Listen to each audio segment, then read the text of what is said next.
The day I found the note in my jacket pocket, I almost threw it out without reading it. It was a Tuesday in late October, the kind of morning in Vancouver where the rain is not really rain yet, just that gray mist that makes everything feel slightly unreal. I had left my jacket at Adele's place, and she had folded it over the back of my chair at work before I got in. I thought it was just lint when I felt something in the pocket. Then I unfolded it. 4 words in her handwriting. I should tell you. That was it. No context, no explanation, no follow-up text. I sat at my desk with the note in my hand for probably 3 full minutes before I put it away and tried to do actual work. I failed completely. The whole thing had started 2 months earlier, on a Wednesday morning when the elevator in my building decided to stop working. Not a dramatic stop, not an alarm or a lurch. It just sat at the 3rd floor with its doors open and refused to move. I was already late. I took the stairs, pushed outside into the mist, and realized I had left my travel mug on the kitchen counter.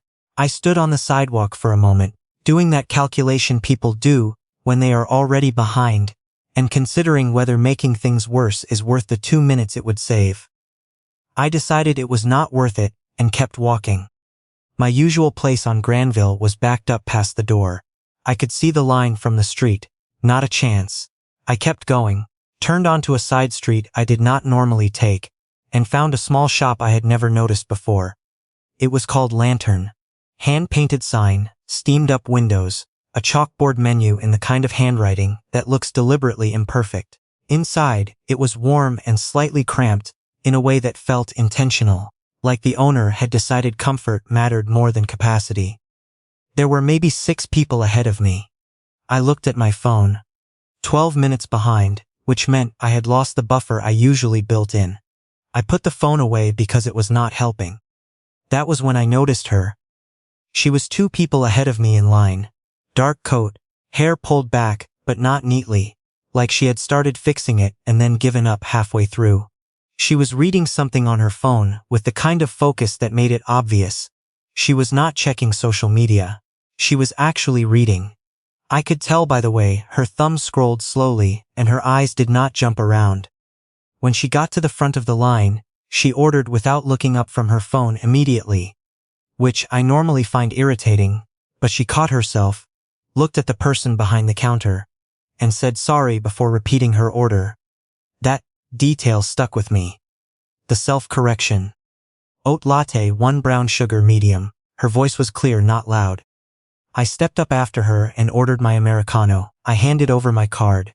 And then, I am not sure why, something made me say it. I'll grab hers too. The guy behind the counter looked at me, then toward her, then back at me. He raised an eyebrow in that way that was not quite a question. I nodded. He shrugged and rang it through, before she had moved fully away from the register. She turned around when she heard me say it. You don't have to do that, she said. Not warmly, not coldly, just matter of fact. I know. Then, why? I had no real answer. I had acted before I had thought it through, which was not something I did often. I told her that. So you're impulsive? Usually not. She looked at me for a second, deciding something. Okay, she said, thank you. And that was it. We both moved to the pickup counter. Her drink came up first. She took it, glanced back at me once, and walked out. I did not even get her name. I went back to Lantern the next morning on purpose. I told myself the coffee was genuinely better than my usual place, and that was partly true. It was good coffee. But I knew what I was actually doing, and the self-awareness did not stop me. She was not there. I went again Thursday, not there. Friday morning I stood in line behind a man in a Canada Goose jacket, who was ordering something complicated involving 3 separate modifications, and I stared at the chalkboard menu and felt mildly ridiculous. I did not even know her name. I knew her coffee order, and the fact that she apologized to baristas when she got distracted by her phone. That was the complete inventory. On Saturday I almost talked myself out of going. I had a run planned. The rain had cleared briefly. There was no good reason to detour 20 minutes out of my way. I went anyway. She was there. Same spot near the small window at the front. The one with the wooden ledge that was just wide enough for a laptop or a notebook, but not really both. She had a notebook open, pen in hand, but she was looking out the window when I walked in. She saw me come through the door. She did not look away. Neither did I, but at least I had the excuse of having just noticed her. She had been watching the door. I ordered my coffee and made a decision that I would either go over or I would stop coming back, because continuing to show up and not say anything was just a worse version of both options. I walked over. "This is going to sound like a line," I said. She looked up from her notebook. "Is it?" "Probably." "Sit down," she said, flipping her notebook closed. "I'll decide after I hear it." I sat. I told her I had come back a few times hoping to run into her again. I did not dress it up or try to make it sound less obvious than it was. She was quiet for a moment. "That's honest," she said. I wasn't sure if it would land better than something clever. "It does." She picked up her latte. "I'm Adele. James." She repeated it once, like she was putting it somewhere. Then she asked what I did. I told her I worked in urban planning for the city, mostly transit-related projects. The kind of work that was meaningful in theory and bureaucratic in practice. She seemed to find that accurate. She told me she was a translator. Literary, mostly French to English, occasionally the other direction. She worked freelance, mostly from home or from places like this.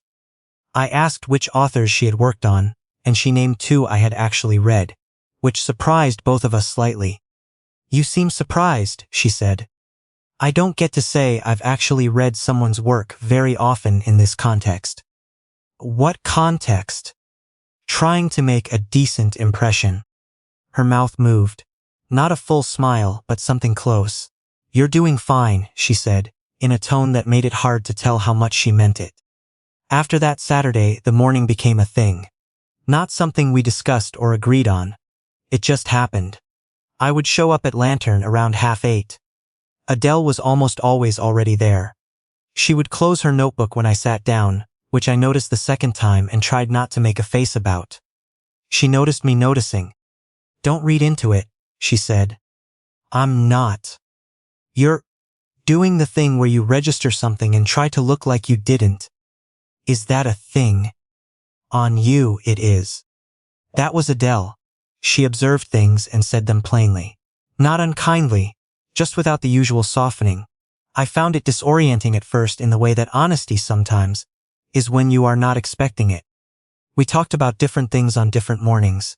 Her work, my projects, the specific frustration of caring about something that moves slowly. She was working on a novel translation that she had already restarted twice because the first author's voice was resisting her. She described it like a standoff. I said that sounded exhausting. She said it sounded like the job. I learned things the way you learn things about a person when you see them in the same small context regularly. She brought her own pen and never used the ones in her bag, which she said were for emergencies. She did not like music playing in coffee shops, only ambient noise. She had a sister in Montreal she called every Sunday. She was precise about her schedule in a way that she did not apologize for and did not fully explain. One morning I told her work had started to feel thin. "Thin how?" she said. I thought about how to say it. Like I know how to do it, and that's the problem. It runs on its own now, and I'm just keeping it running. She turned her pen over in her fingers. That usually means one of 2 things. Either you've outgrown it, or you never really wanted it, and it took long enough to show. "You think I'd know which one it was?" "Not necessarily," she said. "People get very good at building lives that look like what they want." I did not have an answer for that. She did not push it. That was another thing about her. She said something and then left it. A colleague had 2 extra tickets to a preview at the Vancouver Art Gallery. A new exhibition of contemporary Canadian photography. She mentioned it on a Thursday morning.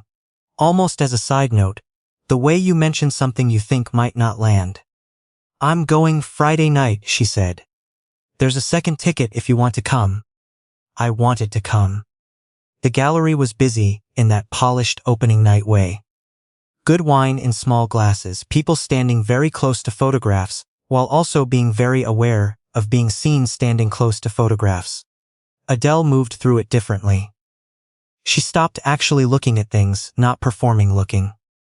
I watched her read a photograph the way she probably read a manuscript, slowly and from the inside out. We found a quieter corner near a series of prints of northern Ontario somewhere in winter. Empty roads, frozen lakes, overcast sky. The kind of images that made you feel the cold through the glass. "These are better than the headliners," she said quietly. "Why?" "They're not trying to be anything." We stood there for a few minutes. The room noise fell back. "You came," she said, not looking at me. "You invited me. I thought you might find an excuse." "Why would I do that?" She glanced at me sideways. "Because people do." Later we were standing outside on Howe Street. It had been raining while we were inside and the pavement was shining. She was turning her scarf over in her hands. I was trying to decide something. "There's a place on Davie that's still open," I said, "if you want to keep going." She looked at me for a moment, then she said, "Okay." We stayed at the bar until almost midnight. I had one beer and she had a glass of Côtes du Rhône, and we talked about translation in a way that made me understand for the first time what was actually hard about it. Not the language mechanics. The voice. She said every author had a rhythm that lived below the word level, and if you lost it, the whole thing fell flat, even if every sentence was technically correct. "How do you find it?" I asked. "You read the same chapter over and over until it stops sounding like language and starts sounding like a person." I thought about that for a long time. When we came out, the rain had started again. We shared a cab. She got out first. At the door to her building, she turned back and said, "Same time Monday." I believed her. Monday, she was not there. I waited 20 minutes past, when she usually arrived, which was longer than I should have, ordered a second coffee I did not want, and left. Tuesday, the same. Wednesday, I sat at her window table, which felt strange, like sitting in someone else's seat on a plane. I checked my phone twice to see if she had messaged. She had not. I had not messaged her either, which I was aware of. I had drafted something twice and deleted it both times. The messages had sounded like what they were, which was me asking why she had disappeared, and I did not want to send that before I understood what I was actually asking. By Thursday, I had done the full accounting, the gallery, the bar, the cab ride home, the conversation that had gone long and easy, the way she had seemed to settle into it as the night went on. Same time Monday. None of it added up to her vanishing. On Friday afternoon, just after 3, my phone buzzed.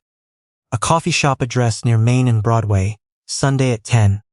No context, no explanation. I stared at the message for a while, then I typed, "I'll be there." The place was quieter than Lantern. More serious somehow, the kind of spot where people went when they had actual work to do. Adele was already at a corner table. No notebook this time, no laptop.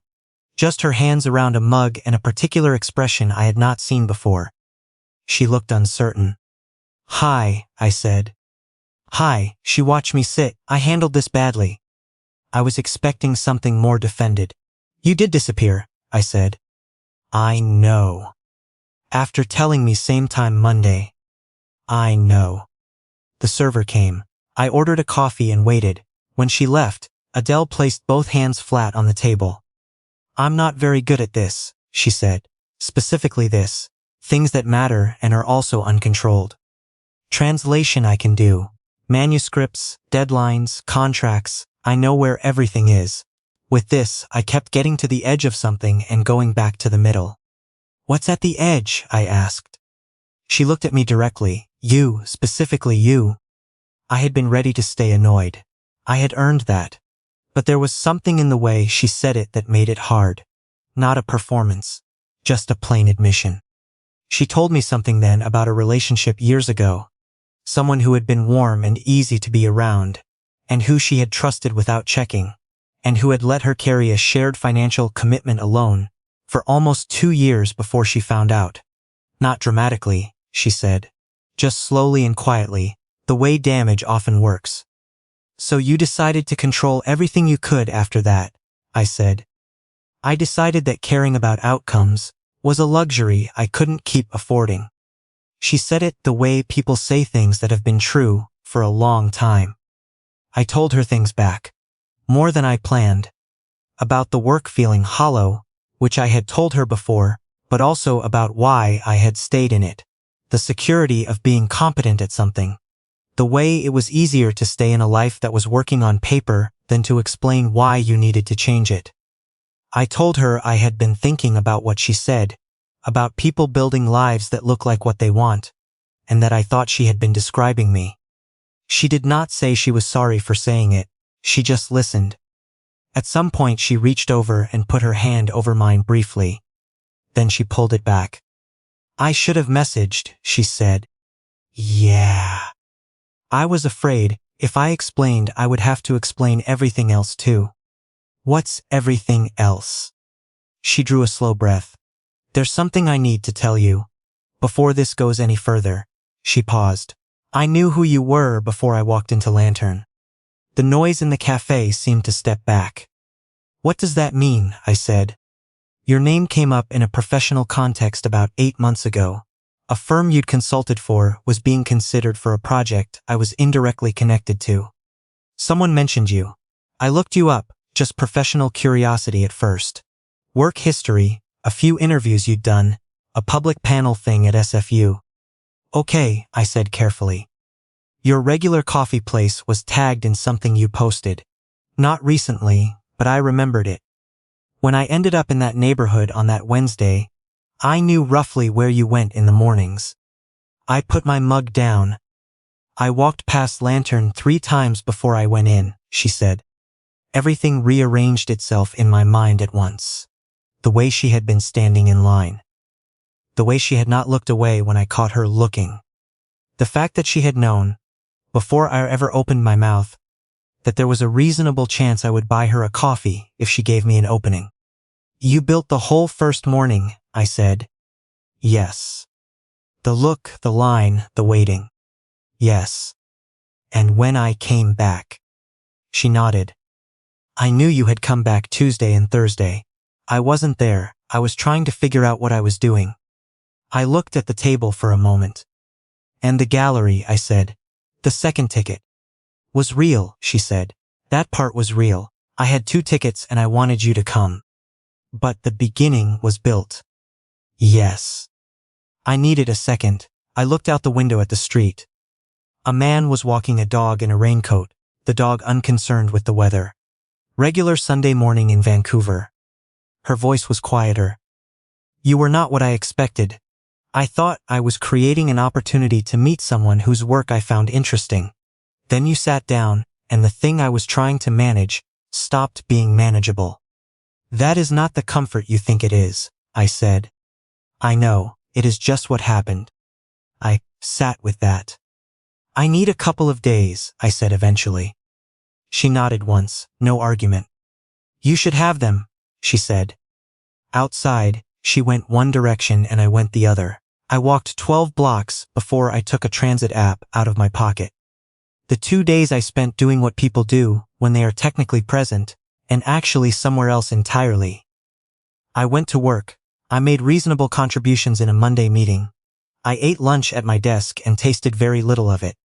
I went to the gym Tuesday evening and stared at the ceiling during the cooldown. The whole time I kept coming back to the same thing. She could have never told me. That was the part I could not get past.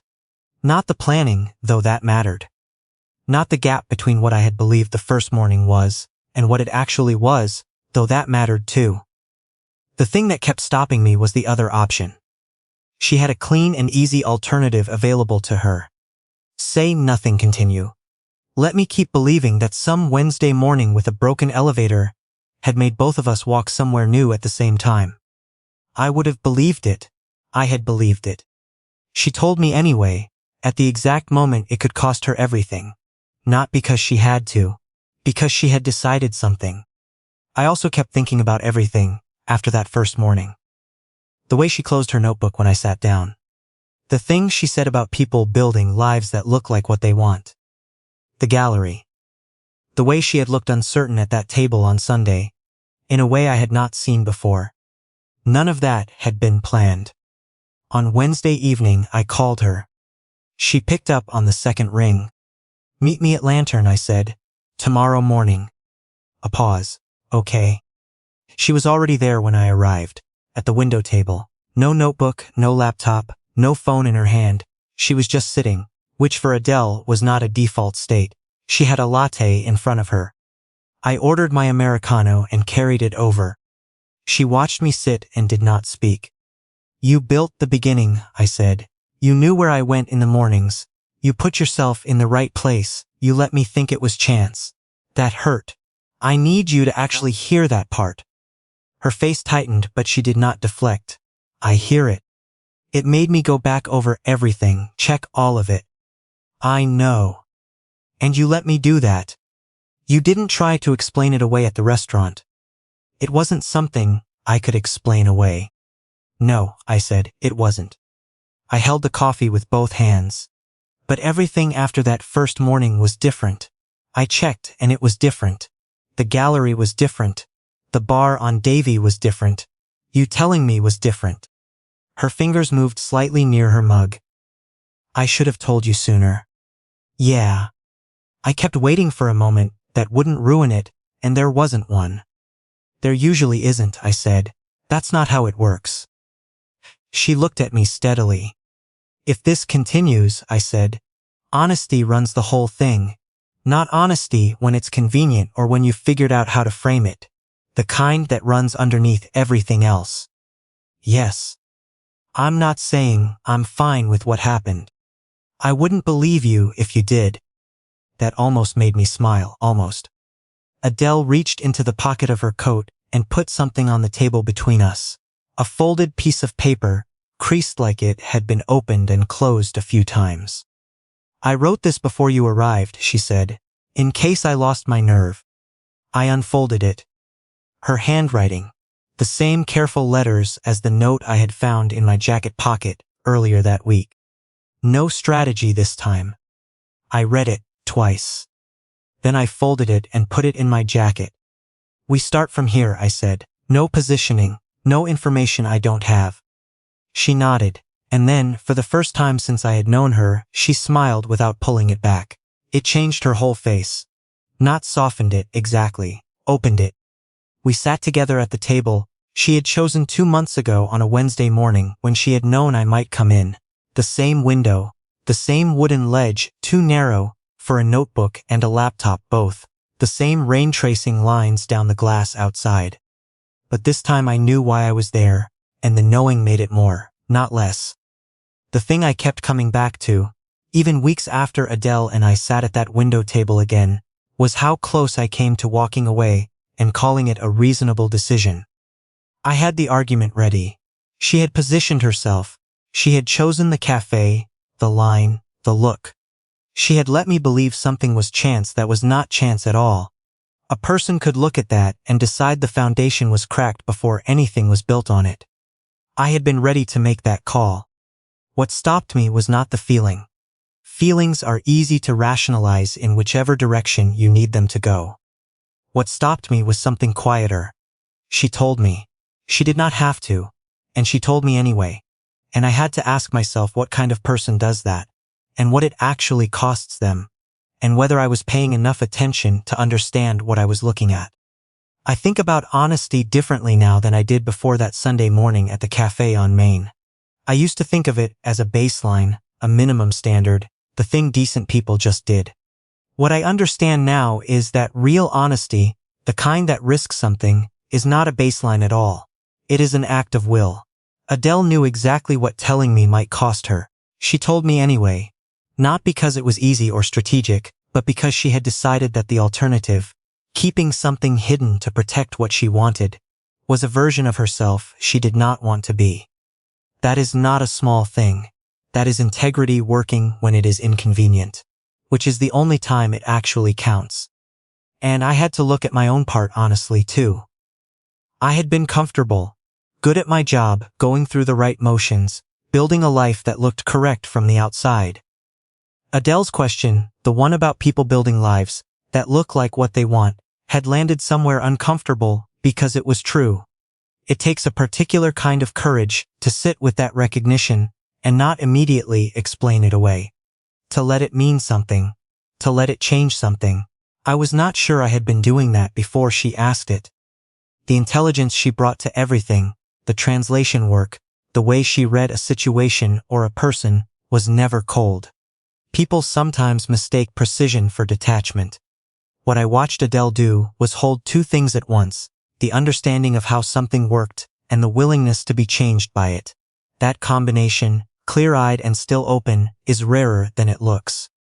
What I took from all of it, from the mist on that Wednesday morning, the café I would not have found otherwise, the note she wrote before she lost her nerve, is something I do not have a clean summary for.